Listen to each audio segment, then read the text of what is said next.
So just two stories. And I first want to thank Chuck Schumer for asking me to be part of this group really beginning last May.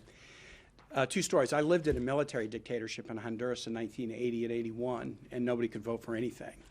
And I had taken it for granted before then, but living there and seeing how much people wanted to be able to choose their own leaders, it made me think a lot about what a democracy is.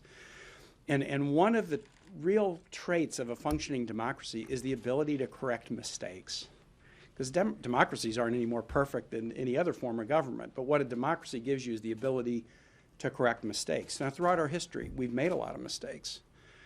But one of the ways we've tried to protect against mistakes is broadening those who could participate. Before African Americans could vote, we did cruel institutions like slavery. Before women could vote, we did all kinds of things that were anti-women. Before young people could vote, we did things that weren't good for young people. Our nation has been on a path where as we've expanded the franchise and abilities of people to participate, we expand our ability to recognize a mistake and in the next election sweep folks out, put somebody new in who will do something right. In the aftermath of the Voting Rights Act of 1965, it was not only that African American turnout dramatically increased, but studies show that the number of African Americans who could run for office and get elected dramatically increased.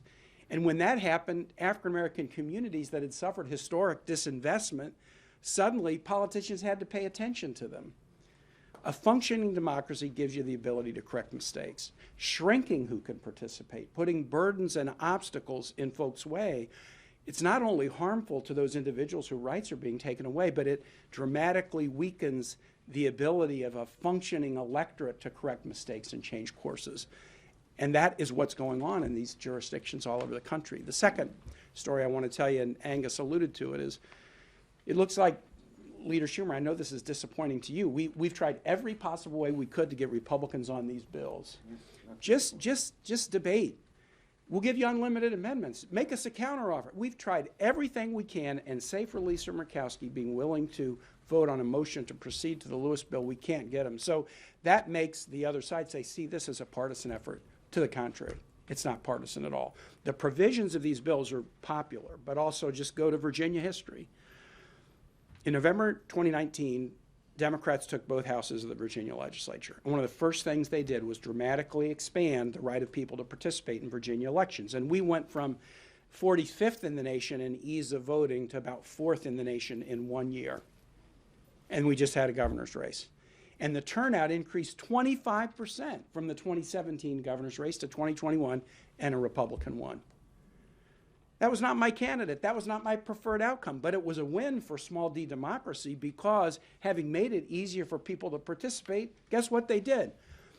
That was the second greatest jump in gubernatorial turnout in Virginia history.